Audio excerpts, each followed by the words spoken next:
नमस्कार दोस्तों, आप सभी का स्वागत है। आज मैंने एक नया टॉपिक पर वीडियो बनाने की कोशिश की है। आज का टॉपिक गौतम बुद्ध के बालों के विषय में है। दरअसल महात्मा बुद्ध के मूर्तियों अथवा चित्रों में आप उनके सिर पर जो बाल देखते हैं उसके पीछे एक रहस्य छिपा हुआ है और उस विषय में एक कहानी प्रचलित है। तो आप ये कहानी सुनिए और हमें बताइए इस कहानी पर आप कितना विश्वास करते हैं। दोस्तों, ये आप सब जानते हैं कि बौद्ध धर्म विश्व का जाना माना धर्म है। आज के समय में बौद्ध धर्म के करोड़ों अनुयायी मौजूद हैं। बौद्ध धर्म की शुरुआत गौतम बुद्ध द्वारा की गई थी। भगवान बुद्ध की लाखों हजारों प्रतिमाएं इस धरती पर हैं, जो अलग अलग कलाकारों द्वारा बनाई गई हैं। लेकिन भगवान बुद्ध की सभी मूर्तियों में एक बात कॉमन देखने को मिलती है। वो चीज़ है उनके घुंघराले बाल। गौतम बुद्ध की हर प्रतिमा में आपको घुंघराले बाल मिल जाएंगे, लेकिन एक कहानी के अनुसार इन बालों की सच्चाई कुछ और ही है, जो आप जानकर हैरान हो जाएंगे।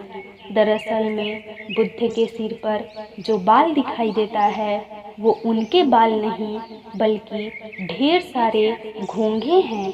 दोस्तों, बौद्ध धर्म के त्रिपिटक में से एक विनय पिटक है। उसमें कई दिशा निर्देश दिए गए हैं। उन निर्देशों के अनुसार आत्मज्ञान की प्राप्ति के लिए आपका तन और आपका मन पवित्र होना चाहिए। आपके तन की पवित्रता के लिए ही बौद्ध भिक्षु अपने सिर का मुंडन करा लेते हैं। कहा जाता है कि सिद्धार्थ ने भी राज्य का त्याग करते समय अपने सर का मुंडन करा लिया था। भगवान बुद्ध भी आज के भिक्षुओं के भांति गंजे हुआ करते थे और आज के समय उनके मूर्तियों पर जो आकृति बनाई जाती है वो उनके बाल तो नहीं हैं। और पौराणिक कथाओं के अनुसार एक बार गौतम बुद्ध पेड़ के नीचे बैठकर ध्यान मग्न थे।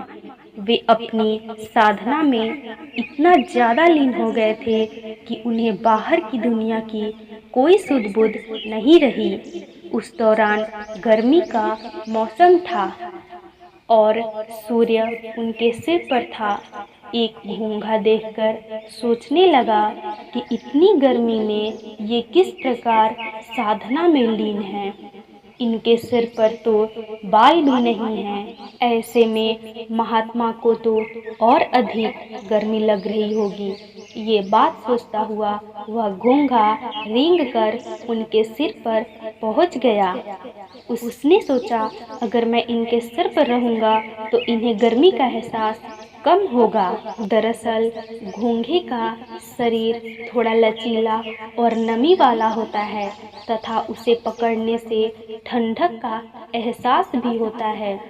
एक घोंघे को ऐसा करते देख कई घोंघे उनके सिर पर चढ़ गए। कुल मिलाकर 108 घोंघों ने बुद्ध के सिर को पूरी तरह से ढक लिया। भगवान बुद्ध के आत्मज्ञान की प्राप्ति में उन 108 घोंघों का योगदान भी माना जाता है, जिन्होंने अपने प्राण देकर उनको गर्मी से बचाने में मदद की थी। उन 108 घोंघों की याद में ही भगवान बुद्ध की मूर्तियों के सिर पर आज घुंघराले बाल जैसी आकृति बनाई जाती है। लेकिन कुछ लोग ऐसे भी हैं जो इस कहानी को सच नहीं मानते। उनके अनुसार बुद्ध के मूर्तियों में बुद्ध के वास्तविक बाल ही होते हैं।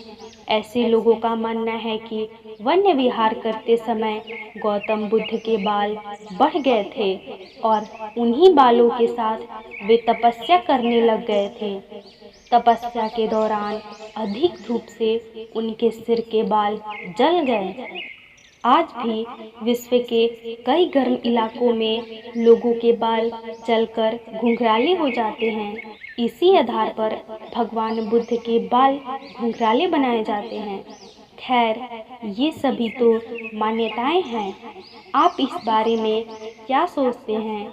क्या भगवान बुद्ध के मूर्तियों में जो बाल बनाए जाते हैं वो बाल हैं या घोंघे? अपने विचार हमें कमेंट करके ज़रूर बताएं। अगर आपको ये वीडियो अच्छा लगे तो इसे लाइक करें, शेयर करें और जो लोग इस चैनल पर पहली बार आए हैं वो इस चैनल को सब्सक्राइब कर दें और हमारे वीडियो का नोटिफिकेशन पाने के लिए बेल आइकन को भी प्रेस कर दें। मिलते हैं एक नए वीडियो में।